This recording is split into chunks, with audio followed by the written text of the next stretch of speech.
Duke also does not take very many risks.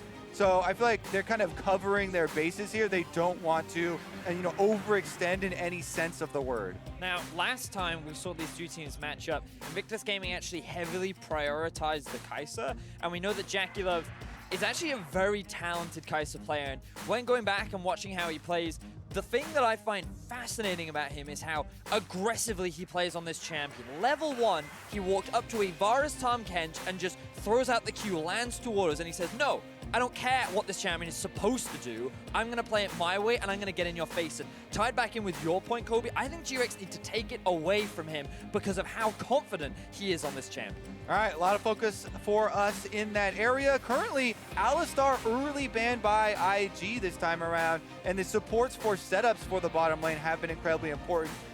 Along with Rakan following here, those are some of the go-to hard engaged supports. Now I'm expecting an Urgot first pick. It's something that PK actually had a lot of success with during the play-ins and is something that I think is a very comfortable champion for him, but the risk is you give away Aatrox and Kaisa to the other side, so they're actually going to shift up their priority and go for more of the damage-dealing top lane. All right, the Aatrox over the Urgot. That's something we've seen a lot out of the LCK top laners and their preference. We know GRX and the LMS players play a lot on that server. Let's see if Invictus opt into the Urgot matchup. It is hovered. I'm expecting it. And then, of course, the Kaisa would be the obvious answer. Now, let's see whether or not IG agree or throw us a curveball. And GRX now have to respond. Yeah, this is kind of the expected response here from Invictus Gaming. The two most high priority champions that we have had throughout Worlds group stage. The Aatrox technically still could go to mid lane, so there is flexibility for GRX here. That's what you definitely want on the blue side to secure early. And Kaisa Xayah or Sivir have been the go-to into the Kaisa. Here it is picked up for Stitch.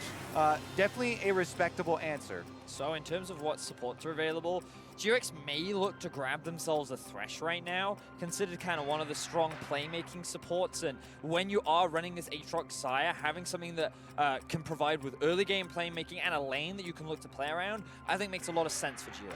Yeah, we've definitely also seen the Dark Passage come in extremely clutch for a lot of these teams here. And you may need an extra escape for champions when playing against IG, who like to go for dives, like to go for some early skirmishing, try and pick people off. But there's the Tahm Kench, also incredibly good at the disengage and saving people. I was just about to say the same thing. The Thresh and the Tahm Kench, both effective on the offense as they are on the defense. And Invictus Gaming enter phase 2 of the draft by removing another mid laner. So the LeBlanc taken off the table signals to me they're anticipating that Aatrox to go top. And of course, it's now going to be up to GRX to decide what options they want to limit. The jungle pool, relatively untouched. The Nocturne and the Gragas are, off the table. But there's still a number of options available for Empt2y and for Ning to play. Last time, of course, Ning Zac, very, very impressive to me. With LeBlanc and Lissandra already banned here, I kind of expect the Syndra to follow because those have been two of the biggest answers. IG threatening here and looking like they want to force GRX's hand to spend their ban on it, though, with Skarner following. I do think that Xin Zhao is a pretty strong pick for Ning, though. It will provide some decent early game engage. Alternatively, they could just go for the Zac once more if they just want to go more towards that team fighting when they have the Kaisa and the Urgot already in their composition. Yeah, split focus here. The jungler bans coming in. I feel like Invictus Gaming saving that counter pick for Rookie are so threatening. Rookie is a guy that will play the Echo. He will play a Yasuo or something like that into an early Syndra pick and absolutely go for the outplay. And it's nice to see Ning on an early game playmaker. We talked a little bit about the Xin Zhao with that taken off the board. He then goes towards one of his next comforts, and GRX, they're just going to go for what is a big comfort pick for Candy in the mid lane as well, but also considered one of the safest blinds. I think they've been baited, though. I think that they have been baited here, Vedius. Rookie ready with the counter pick. We'll wait and see, but as you mentioned, the Camille pickup does do a lot of things for Ning. Very early and aggressive jungler here. You can control Scuttle Crabs from the beginning. And of course, one of the responses to that early game, the Lee Sin, is potentially being locked in for GRX. Just go back to Candy Syndra. 7 times played this year, 71% win ratio, and all eyes on the counter pick. All eyes on what Rookie is going to play. Kobe, gimme. Yasuo, Echo. What would you want? What would you prefer? I want this? I want an all-in assassin. I want an assassin here. I think it's going to be like Malzahar or... I knew it! I knew it! I knew it! Rookie! Yeah, they have the Camille, they have JackeyLove on Kaisa. They're like, I have more than enough damage on my team. Let's just have a little bit more follow-up with the limited engage that they do have with Ning. Now let's step back. If this were Caps, it would have been the counter pick, right? Probably. But it is IG. This surely, what I'm trying to say, surely this signals maybe a mature view of the game, because like Vedius pointed out, there are a lot of damage there. There are a lot of carries, so maybe you don't need it. Yeah, okay, so as exciting as we're getting for assassin picks, the Galio just makes more sense. And as Trevor brings up, the mature win with the victory in mind. Galio plus Camille plus Kaisa here. This is absolute destruction for a late game team fight. Camille the perfect engage and set up for a Galio because Hextech Ultimatum forces whoever you catch to stay within the Galio knockup. You basically get to simultaneously kill a person and create a huge zone for your team to work off of. I think IG's composition here is extremely strong. But I do think that GRX have the stronger early game potential. Xayah, Thresh, huge playmaking down the bot lane. Syndra, a lot of setup for a Lee Sin. Aatrox, enough damage in the top side of the map. If they can just find an early game lead against one of the best early game teams in the LPL, not only will it be a huge achievement, but it will be how they find their win today. We're going to find out how much additional power the team composition gives the players, because just like you said, Vedius, it is an uphill battle. And to go back to the stakes to remind everybody, if Invictus Gaming win, it guarantees IG and Fnatic an appearance in the quarterfinals, and it sets us up for one hell of an exciting tiebreaker later in the day if all things go to plan. So IG maybe expected to be on the back foot in terms of champions. Let's see if they will play on the back foot, because Vedius, you've already said how you've seen Kaisa just step forward at level 1 for JackeyLove. And unfortunately, we do have a very brief pause just before we learn into the game. Also, honestly, with the Camille jungle, even Galio can fight 2v2s very well, right? Galio does have good setup early on. Syndra doesn't have the damage output that she will later. So that possibility of 2v2 skirmishes breaking out is still there, even though the Galio is the more team-oriented pick for later. But while we do have some time, I want to go back towards this bot lane of IG. And when we get into game, if we have the possibility to just look at some of the early levels, we can really try to illustrate how some of these LPL bot lanes love to play. And it's something that I kind of read in an interview with, it was one of the AD carries from either EDG or IG, but they're like, we play against Uzi. Like, this guy is the best AD carry in the world, and we play him regularly. And then you go up against other AD carries who are practicing against him, and so we have a lot of talented AD carries in our region, and we like to play aggressively. We like to gain our own advantages, and that's why you see a lot of jungle attention invested around there, but at the same time, it's just not a style of AD carry that you're used to seeing because of how willing they are to just get in your face, look for every favorable trade. And even though on paper the matchup shouldn't look like it goes your favor, the LPL AD carries often make it do. Also, it's a very good investment in the bottom lane. There are 2 champions down there, so if you spend your time down there, you kind of get double for your money, having a stronger support, a stronger marksman. Also, with the archetype of how that class is actually built, that is your carry for later in the game, trying to focus on both objectives, pushing down turrets, winning team fights. It gives you so many options if you can find success in that area of the map. And of course, it's going to be up to GRX to try and stop it, right? If all the chips and the experience and the abilities in favor of Invictus Gaming, our eyes are on GRX. As you can see on screen, we do have a pause. PK has reported a mouse issue to our referees, and the technicians and QA team are busy working with him right now. I don't think it works, Trevor. I mean, have you tried plugging in and unplugging it? That's what the guys are doing while they're investigating that. We've talked a lot about IG. Expectations are very high for IG, but again, we need to see what GRX are going to do and how they're going to step up. And when you're looking down this composition for GRX, the difficulty level seems a bit higher, right? Their engage comes from either Aatrox literally seeing someone by themselves, popping ult to get the move speed and trying to run at them for a pick. But other than that, it's skill shots from Thresh or Lee Sin making a crazy insect play, right? So it's not going to be as reliable for GRX if they don't get this early game lead. That's what they want to do. If they can get control of vision, though, early on, that could be where we see success for them. Lee Sin creating plays, having Fog of War to get long-range Syndra stuns into Thresh hooks off.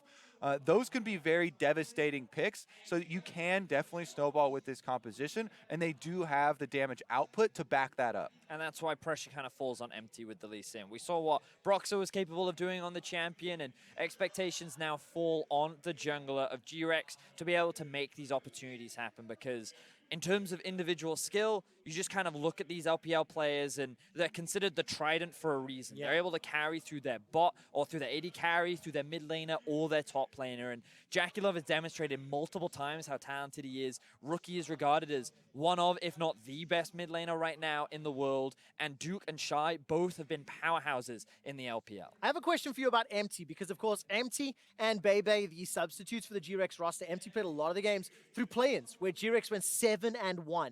They come into the group stage, and they've actually played 2 of their 3 week 1 games with Bebe, which was a little bit of a surprise to us.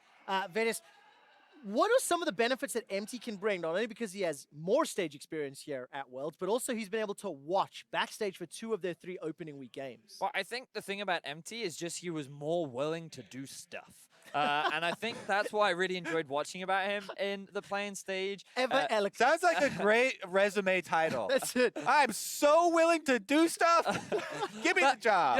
You play with some solo queue junglers, you're just like, if you could just do anything, that would be great. And this is the kind of guy that does a lot of things. He's really good at finding early game plays, especially around his mid laner. Candy and Empt2y were the duo that we often talked a lot about during the playing stages, where they found a lot of their early leads. And when you have this Syndra, plenty of setup, combined with the damage from a Lee Sin, I feel like that is just one of the many lanes that they could attack. All right, well, let's get onto the field here. Both teams have loaded in. Everybody's got their peripherals ready and completely lined up 1v1 right down the middle of the map, Trevor. What is it, the line of scrimmage? Is that the is what we call term? it here. Well, that's exactly what happens.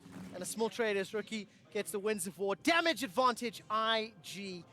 Taking a look down the summoner spells, nothing too crazy. I like seeing the spell book on Urgot up in the top lane. It'll give Duke a lot of options as the game continues to play out. A lot of options for an important game. This is definitely not a scrimmage. This is the last chance for GRX to open up this group. If IG win this game, they will guarantee themselves and Fnatic quarter-final spots. There's a lot riding on this one, and IG can't look forward to their later game versus Fnatic. They can't ignore GRX right now. I mean, regional pride for both teams, but for very different reasons.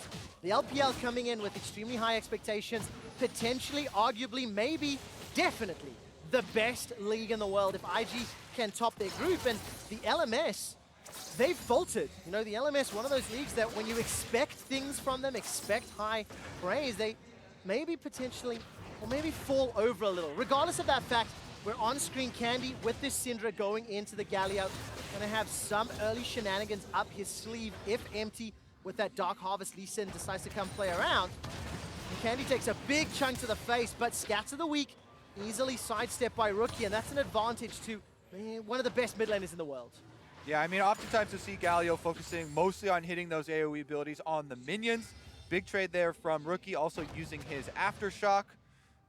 Meanwhile, we do have the early Scuttle Crab here from Ning, revealing himself on that ward. Should be the response from Empt2y to get the bottom one before Ning is able to transition. Plenty of river vision early on.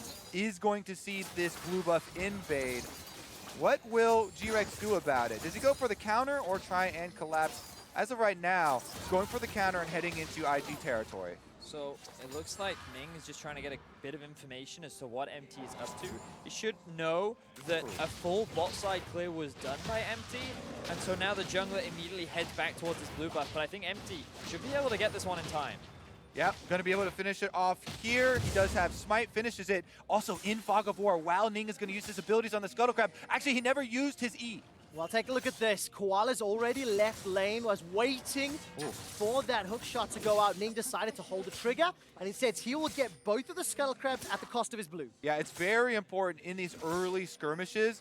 If the other jungler uses one of their main abilities, like hookshot, to get a stun onto Scuttle Crab, that's when you jump on them and look to try and punish them, take some health advantage, and get a little priority in the jungle. There, though, Ning not going to waste it, and even though they both saw each other, it's pretty much a reset, as we have a base from Empt2y to get a bunch of little pieces of Tiamat coming through, and they will meet again at the opposing blue buff. But the important thing, good stun from Ning. All right, take a look at this. Empt2y's in some trouble. Sonic with Thunder's target. He's running for his life, down to 100 HP. Ning's got no more cooldowns. You can see in the bottom left, and he decides to back away. Empt2y has not left lane yet. Critical as well. Candy just went for a base. So IG have full control of this area. Rookie can rotate over, whereas Candy has no teleport and is walking from the fountain. So this is why the entire play was safe from Ning from the get-go.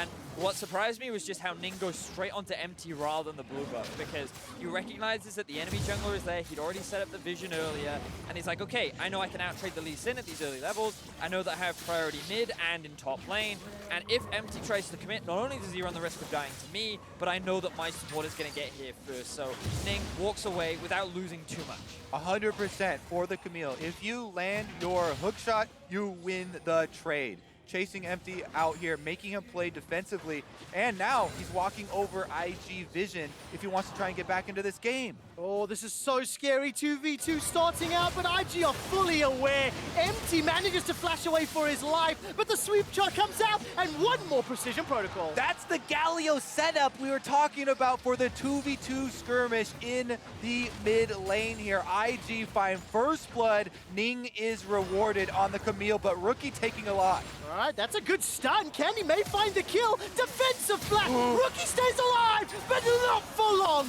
Candy gets the auto after chasing. Ning's going to look for the secondary kill now, though. Not a lot of mana for Candy to work with. I'm keeping my eyes on Ning. 2 seconds for hookshot, and Candy escapes. Rookie with the overstay, and he is punished so hard. Candy strikes back. Oh, death sentence gets caught onto JackeyLove, but the gobble from Baolan. And we talked about the comfort for Candy, how this Syndra pick is a really big deal for him, but we got to backtrack to how this all started off.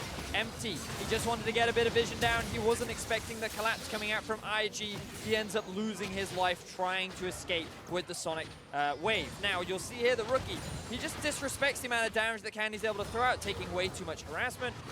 Candy doesn't have Ignite, but he's able to land the stun. Now, the damage reduction from his W does keep him alive, but because Candy doesn't see Ning, he's forced to use both his cooldowns to chase and secure the kill, but still a big advantage gain for the mid laner of GRX. Yeah, I'm not sure if that was miscommunication.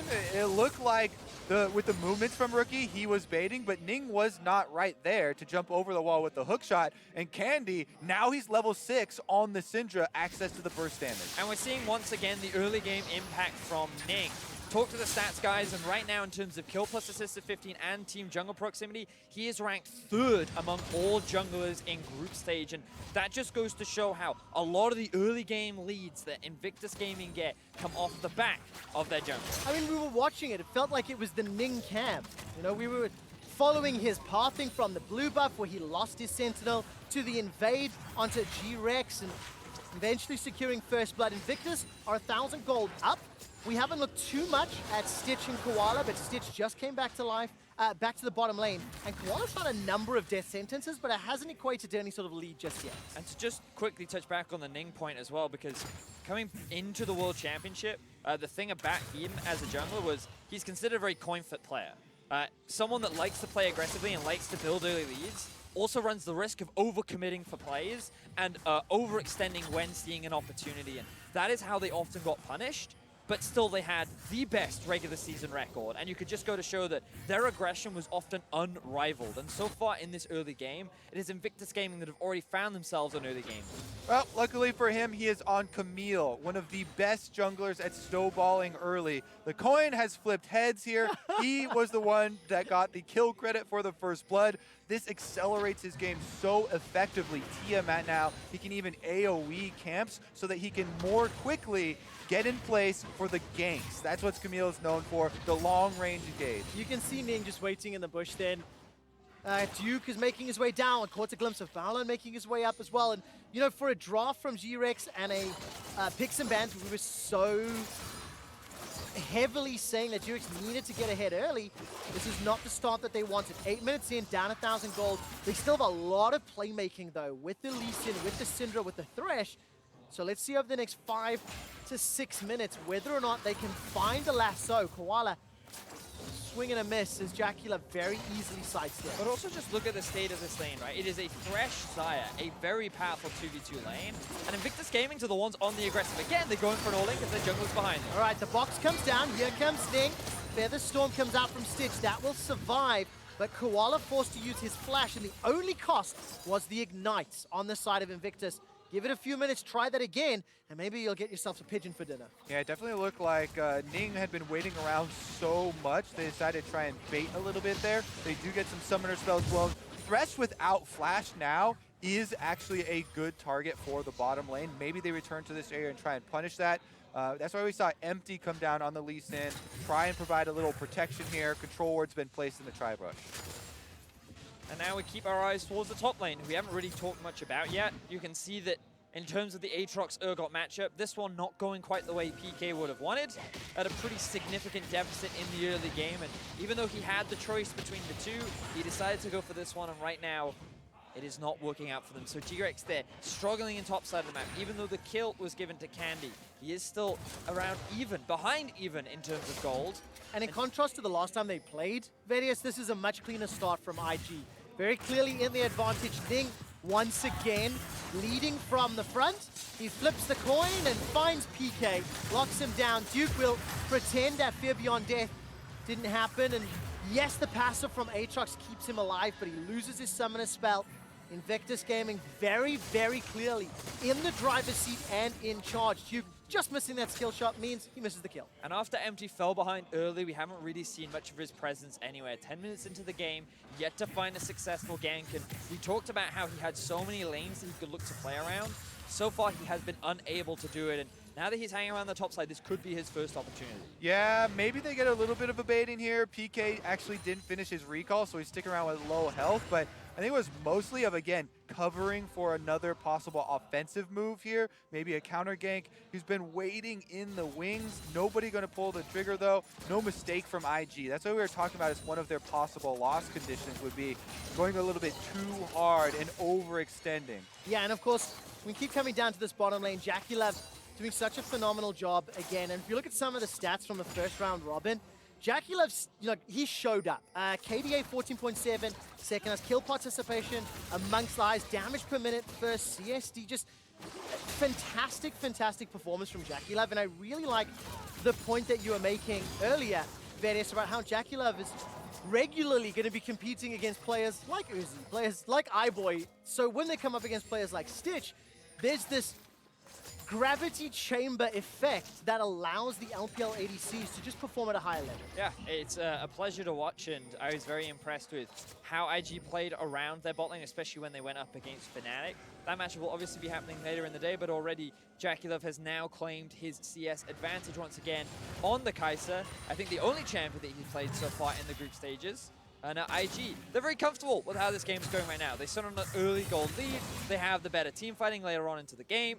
And they're kind of setting up JackeyLove to be that big damage dealer later on. That's it. Can confirm. 14.7 KDA, as we mentioned, 3-0 on that Kaisa. It appears no other team in this group has felt the need to take him off it or has prioritized other champions, for better or worse. And now JackeyLove on this comfort pick, plus 1,500 gold. His support gets hooked, but there's no follow-up. Yeah, and as you know, great as he's been on the pick, I think Stitch is doing just fine down here. It's not like this is going to be a problem for GRX. The problem, as we keep mentioning, is this top lane, because Duke is slamming PK here, and Ning wants to make him compromise.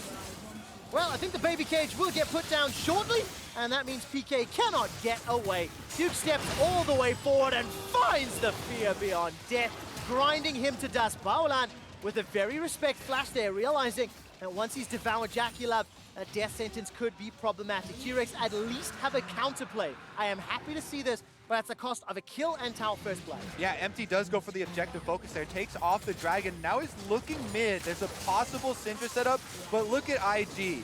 Rookie has already backed off to his strong side of the map. That's what we want to see for your mid laners. He went top side where he had his jungler, and with the dragon alert, he knew next possible way for GRX to make a play on the weak side would be towards him, and he avoids that. I just feel like I blinked, and there's a 3,000 gold lead. Invictus have, you know, got CS advantage gigantic in the top lane. Ning is obviously doing well with the kill and assist and the tower bonus. And Invictus Gaming got all the tools they need to move into this mid game, and then they've got so many tools to fight and skirmish as they desire. Exactly. Invictus Gaming have the stronger side lane. They have the stronger team fight. So the cards are in their hand, and it's up to them to play them out here through the mid game. Yes, you want to try and get your vision through the jungle and work it up a little bit more slowly, but Ning here on the Camille in a very good spot to go for these skirmishes, because Rookie is ready on Galio. He has an ultimate to back him up. Tahm Kench has access to the Abyssal Voyage as well, so Baolan can even bring their bottom lane if things converge into, you know, a 5-on-5 fight. And of course, taking a look at the first item pickups, JackeyLove and his Kaisa decided to go for that Storm Razors first. We've been seeing a lot of Rage Blades. Do you think there's a particular reason? Do you think it's preference, just how the game's playing out, Kobe? Yeah, I always like to have the slightly earlier minded Storm Razor first. That's personal preference for me. It does give Kaisa nice momentum here and possible fallout for the playmaking. Currently though, Empt2y sneaking into the side brush, so we'll see if they can set something up for GRX's side. Surprised that he didn't actually walk into the brush though with the sweeper. So that ward is still sitting there for IG.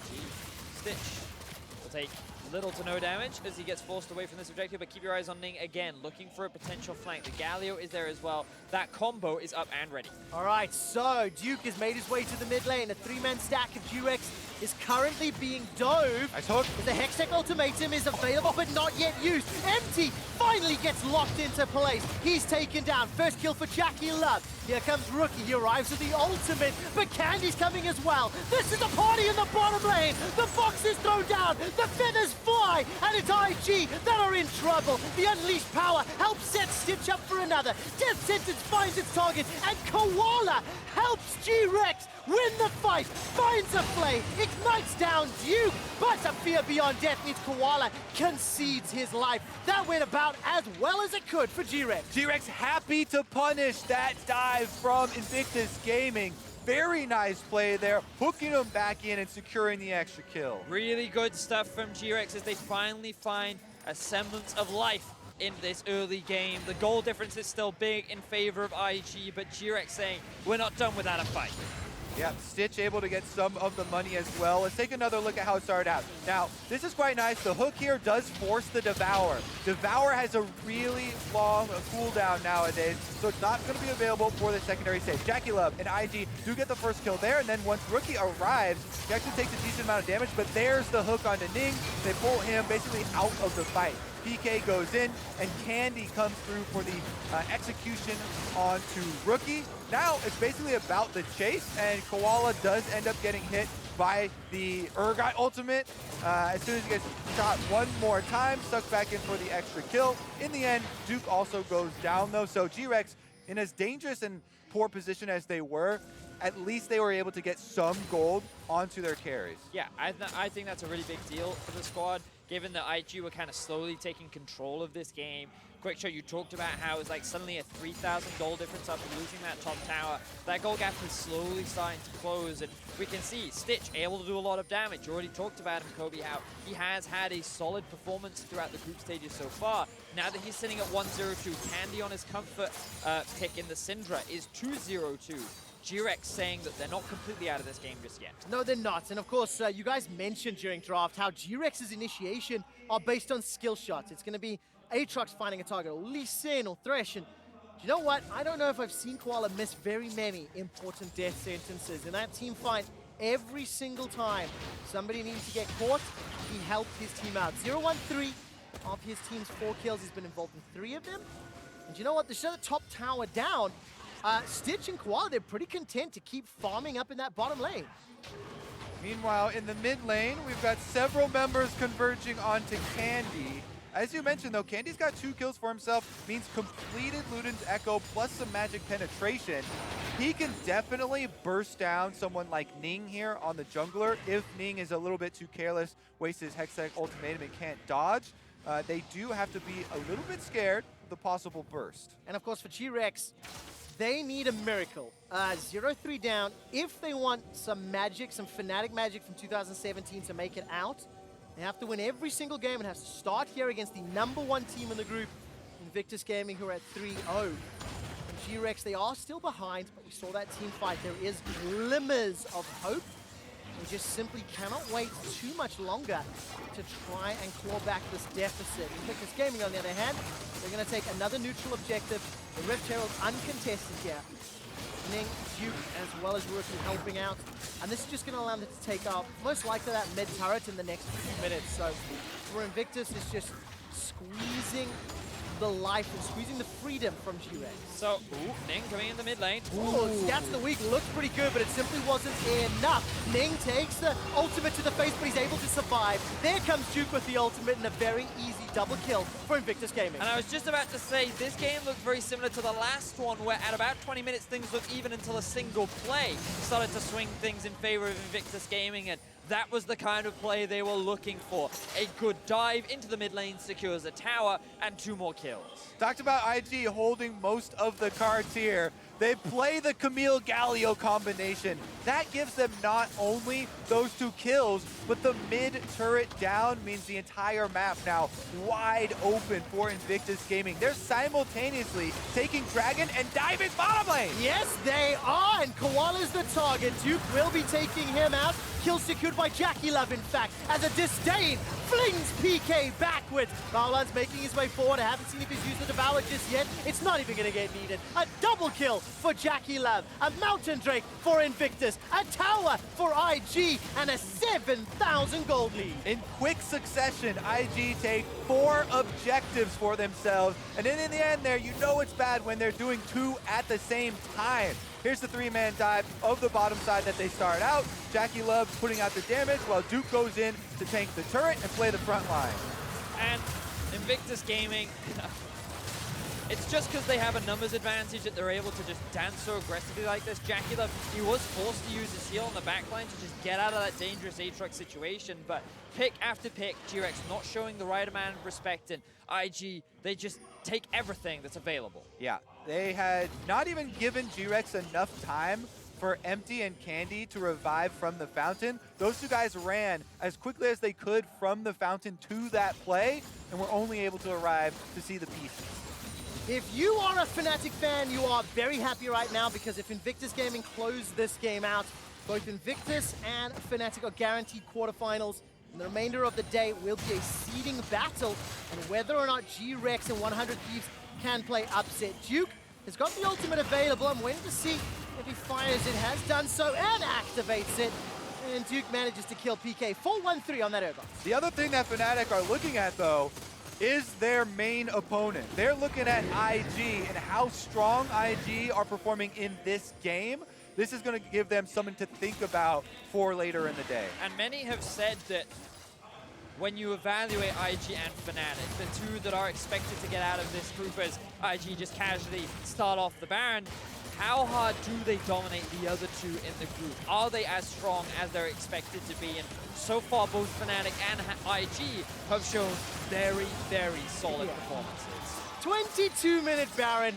Rift Herald takes the bottom inner turret. The gold lead jumps to 10,000 or just shy of it. And Invictus have got every single tool at their disposal. So for GRX, it's such an uphill battle. They had to find a way to get ahead in the early game, and unfortunately they didn't.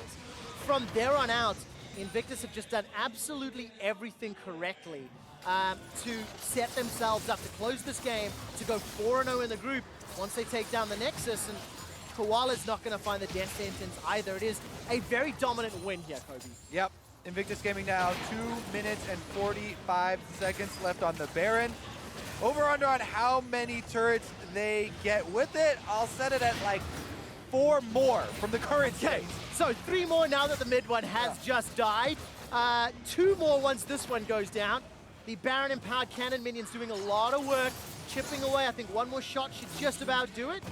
2 more turrets, and that will make you a prediction god, Kobe. Something that Vedius will never be able to achieve. Thanks, good one, Trevor. All right, well, GRX fans, it is time to put your rally caps on because your best hope at a defense is at inhibitor turrets. Trying to have IG funnel through, maybe overcommit.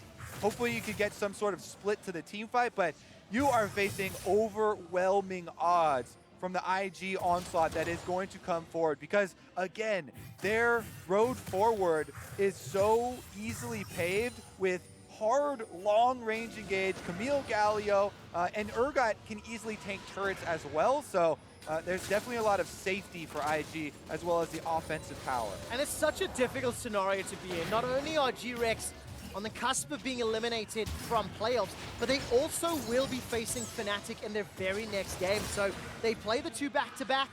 Invictus Gaming have got 11,000 gold up. They've got a composition that has got so much margin for error, even without the phenomenal lead in the Baron buff. And it's just a very, very difficult situation to be in. Invictus have got 1 minute and 10 to take 2 more towers and prove Kobe correct. To chunk down the mid inhibitor, and with those death sentences not finding a target, Kobe, it is infinitely more difficult for GRX. Yep.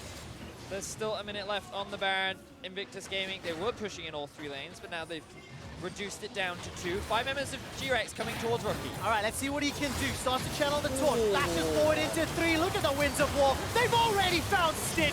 JackeyLove jumps into the backside, and it's Ning that gets himself a double kill. Fear Beyond Death pops the passive of PK, and yes, Empt2y finds a kill onto JackeyLove, but as it stands, it's a 4-for-1 in favor of Invictus. Absolute obliteration from the side of Invictus Gaming. GRX, they thought they could get the collapse onto Rookie, but it was he who collapsed onto them. 4 members of IG still live, and they're looking for the base. 20 seconds left on this Baron. A couple of minions onto the Nexus turrets. Number 1 has fallen. Number 2 is the focus, and Empt2y is feeling empty as GRX are eliminated from playoffs. And Invictus Gaming, they're not done yet. There goes the Devour. Invictus qualify for the quarterfinals. Confident and clean win from the side of Invictus Gaming. It all started off with Ning in the early game, really dictating the pace, keeping Empt2y down, and overall finding a lot of very successful plays. 4-0-5 at the end of that game. With the first 2 games of the day going to the favorites, this sets the stage for the race to the end of the day and the rematch, Fnatic versus IG. We already know these are the 2 teams that are going to get out and go to quarterfinals, but in what order? And the question is, who gets to play upsets? Every single group has had upset results where underdogs toppled champions, where the heavy favorites suffered losses. RNG and KT Rolster both fell to weaker opposition in their groups. The question is, who's going to pick up the win, if at all, against Invictus? That's the question we're going to try to find out later today. And to figure out how IG won this game, let's head to our analysts. Thank you very much, QuickShot. Important to note off the top that both IG and Fnatic are now locked for the quarterfinals with this victory. But we want to take a look at how IG did it. And so often when we talk about these lopsided matchups where there is an expected result, that the team considered an underdog should do one of 2 things. They either need to index heavily into the early game and try and run away with it, and/or index heavily into the late game and just hold on until they can start winning team fights. GRX, they made their decision, but I'm going to let Frost help break down the approach from both teams. Yeah, so it feels like GRX, their idea was to go all early game lane dominance. And against Invictus Gaming, that makes a lot of sense. They are the lane kingdom team. They love to play pre-15 minutes. And so GRX understood, we're not going to survive into the late game. We must meet them toe-to-toe there. Whereas Invictus Gaming, we're all about reactionary. Jat actually said something that I really loved right before this segment. It was the fact that Invictus Gaming are willing to skill check on 3 different types of matchups right now. The Xayah Kaisa, the Syndra Mr. LeBlanc and the Urgot Aatrox. And if you leave either of those champions up, they believe that they have better players, they'll take the opposite side of the matchup, and they'll beat you. A lot of flexibility on the side of IG with the players that they have on this roster. Let's take a look at the bans, though, and the approach from GRX in dismantling IG. So the first thing that I want to talk about was the Aurelia and the Akali. Again, Invictus Gaming have huge champion pools. They can play everything and they can flex it between multiple members. You must ban both against them because it doesn't matter if this is the Shy, Duke, or Rookie. They will play both Aurelia and they will both play the Akali. Now, the interesting thing for me was the Rakan ban. By banning Rakan and having both Aatrox and Urgot open, it allows you to have a stronger priority pick for either one of the top laners. If you don't ban the Rakan, I believe that the priority pick must go to the Xayah because you cannot give Xayah Rakan to second rotation Invictus Gaming. You're just automatically going to lose. They decide on the Aatrox as the priority pick because they believe that they have the better side of the Aatrox-Urgot skill matchup. That said, Duke did go ahead 70 CS, so probably took the wrong gamble there. Right, he was happy to take the Urgot side of the matchup. Interestingly, the Kaisa comes in then for Invictus Gaming because that Rakan is not available to them anymore to duo up next to the Xayah. Yeah, and once you see the Kaisa and the Urgot come through, because again, Duke's like, it's fine, it's a skill-based matchup, I see your Aatrox, I'm gonna take the Urgot anyway, it's such a huge champion. Kaisa has been popping off for JackeyLove. The next rotation is then grabbing the Thresh and the Xayah. Exactly. So they see the Kaisa, they know that they're going for late game team fights. Again, GRX, they want to hit Invictus Gaming as hard as they can into the matchup. They grab a 2v2 kill duo lane, and then the immediate response from Invictus Gaming is to grab the Tahm Kench from Baolan. They say, okay, they're trying to kill us, we have the Kaisa, we can scale up. Let's get more safety and have a little bit of a seatbelt there on that bottom lane. Right, then we hit the point in the champion select where both teams have the opportunity to recognize the other team's approach and strategy and take a couple picks away. So already we've seen some aggressive picks out of GRX. IG can respond to that, and GRX, in attempting to keep that early game dominance, can remove just a few more picks from the table. Let's take a look at what they did. And for me, this is the most interesting part of the ban phase. So the fact is that Invictus Gaming have the LeBlanc ban, and this is saying that if you pick the Syndra, there's no longer a counter pick there. So Syndra now rises massively in priority, is kind of what they're going to grab. Now, IG do have the first pick out of red side. So with the LeBlanc ban, it feels like coming into second ban phase, they're saying, okay, we're going to grab the Syndra first pick out of it. We're fine to blind pick it because we feel like you don't have anything to counter us out. Then they go Lissandra and Xin Zhao. I would have actually changed this Lissandra ban for a Camille ban. Now, we just saw Ning pop off on the Camille. He plays 3 champions. He plays Xin Zhao, he plays Camille, and he plays Zac. If you ban Xin Zhao and Camille there, chances are that they'll grab the Zac pick. They've done this in the LPL. And suddenly, with an early game composition, having the Xayah and the Thresh, Zac can't gank before level 4, level 5. You have a much larger window where you can be proactive on the map. I think by leaving the opportunity for the Camille pick to come through, one of his signature picks, that's where they kind of took a step back and didn't go all the way on their game plan. Yeah, you have to pick your poison. Are you going to try to ban out Ning? You're going to ban out Rookie. I feel like GRX kind of took neither, and then they ate both. Ugh. That's not what I want to hear for this squad. But of course, we saw as it played out, early kills coming in for the Camille off to the races. You already mentioned as well the fact that the Urgot got off the ground in what is considered a skill matchup by many teams. But more than anything, what speaks to me here is the fact that IG buys themselves so much real estate because of the strength of the players across so many champions. And with that diversity, you saw the struggle that GRX had in even trying to dismantle this roster. And exactly, and even though GRX put their composition beautifully for early game, you think about Syndra, you think about Lee Sin, think about that level 6 power spike and the ability to assassinate anyone there. It was Invictus Gaming who struck first. They got the first blood with beautiful vision setup from the Camille Galio. And while that combo is known for its team fighting prowess, it's not known for its early game dominance prowess. So even with what is considered a late game scaling team composition, Invictus Gaming were able to play it early game anyway, and it speaks to the strength of the roster. PK got his choice of the matchup. He chose the Aatrox. Duke, with the Urgot picking up MasterCard player of the game, says, doesn't matter which side I play, I'm gonna win it. Builds a massive CS lead and rolls to a finish. And it's a massive storyline for Duke. You know, this is a guy that's coming in to replace the Shy. The Shy had so much hype built around him in spring, but Duke says, no, I'm no longer just a tank player. I can play the carry matchup too.